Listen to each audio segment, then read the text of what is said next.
جائے، اور سفر کے دوران کیونکہ یہ اعمال دعوت دینا اور سیکھنا سکھانا، تعلیم و تعلم اور ذکر اور عبادت میں لگنا اور خدمت کرنا، اخلاق کے ساتھ لوگوں کے ساتھ پیش آنا، یہ ہماری تربیت والے اعمال ہیں۔ انہی اعمال کی وجہ سے اللہ تعالیٰ دنیا میں تبدیلی لائیں گے۔ تو اس لیے ان سفر میں بھی ان اعمال کو کرنا ہے۔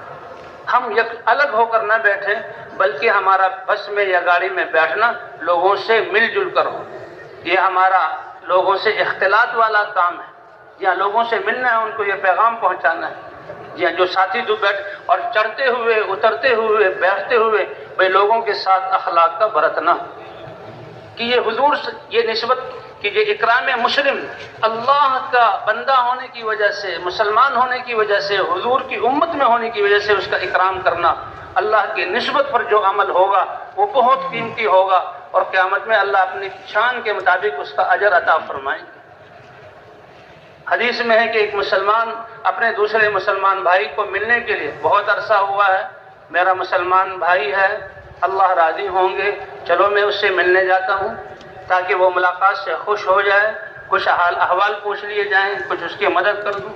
جب وہ اپنے گھر سے چلتا ہے تو حدیث پاک میں ہے اللہ اس کے جو ہے پہلے زمانے کا واقعہ کہ ایک شخص اپنے مسلمان بھائی سے ملنے چلا اور اسی نیت سے چلا، تو اللہ نے اس کے راستے میں گھاٹ میں ایک فرشتے کو انسانی شکل میں بھیج دیا۔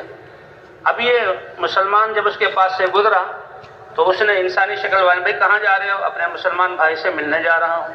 کوئی قرضہ اپنا وصول کرنا ہے کہ نہیں؟ اس کا کوئی حق ادا کرنا ہو کہ نہیں؟ یا کوئی اور جذبہ کہ نہیں، اللہ کے لیے ملنے جا رہا ہوں، اس سے ملوں گا تاکہ اللہ راضی ہو جائے۔ تو فرشتہ کیا کہتا ہے؟ طبتا، یہ چند قدم جو تو نے اٹھائے اللہ کی نسبت پر اپنے مسلمان بھائی سے ملنے کے لیے، اللہ نے تجھے پاکیزہ کر دیا۔ وطاب ممشاک، تیرا چلنا بھی پاکیزہ ہو گیا، اور چند قدم پر اللہ نے جنت کا ایک ٹھکانہ اور محل تیرے لیے تیار کر لیا۔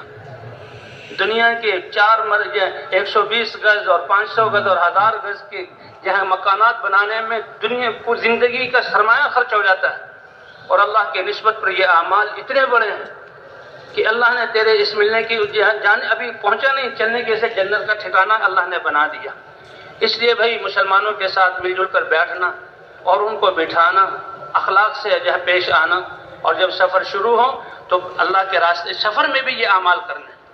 سب سے پہلے دعوت دینی ہے کہ جو دوسرے مسلمان بھائی بیٹھے ہوئے ہیں ان کو دعوت دینا، اور ادعو الی سبیل ربک بالحکمت والموعظۃ الحسنہ، بس فوراً دعوت کے بعد شروع نہیں کرنی، پہلے تعارف کرانا ہے، اس کو مانوس کرنا ہے، اور اپنا ہمدرد ہونا، خیرخواہ ہونا اس کو سمجھانا ہے۔ اللہ قرآن پاک میں فرماتے ہیں کہ اپنے رب کے راستے کی طرف بلائیے حکمت کے ساتھ، کہ اگلے کا مزاج پہچانے، دینی سطح پہچانے، کون سی بات اس کو فائدہ دے گی۔ جب ہم اللہ کے راستے میں نکل کر بار بار دعوت دیں گے، اللہ یہ ساری حکمتیں ہمیں عطا فرمائیں گے۔ اچھے انداز کی نصیحت کے ساتھ کہ دین پر چلنا اور دین کی محنت کرنا، اس کے کیا فوائد ہوں گے اور اللہ کیا انعامات دیں گے، ان کو بیان کر کر کے اللہ کی طرف بلانا۔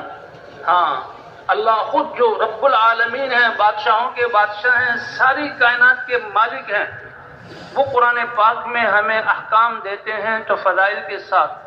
جی ہاں، وَاسْتَعِينُوا بِالصَّبْرِ وَالصَّلَاةِ، کہ تم اللہ کی مدد حاصل کرو صبر اور نماز کے ساتھ۔ قَدْ أَفْلَحَ الْمُؤْمِنُونَ الَّذِينَ هُمْ فِي صَلَاتِهِمْ خَاشِعُونَ، نماز خشوع خضوع سے نماز پڑھنے والے دنیا اور آخرت کی بڑی کامیابی کو لے گئے۔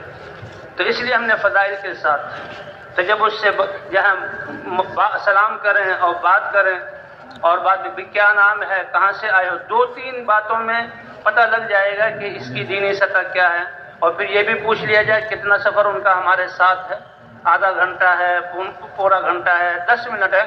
ہماری یہ بات جہاں سب سے بڑی ہے، اتنی اللہ نے آسان کی ہے، چند منٹوں میں بھی دوسروں کو یہ بات سمجھائی جا سکتی ہے۔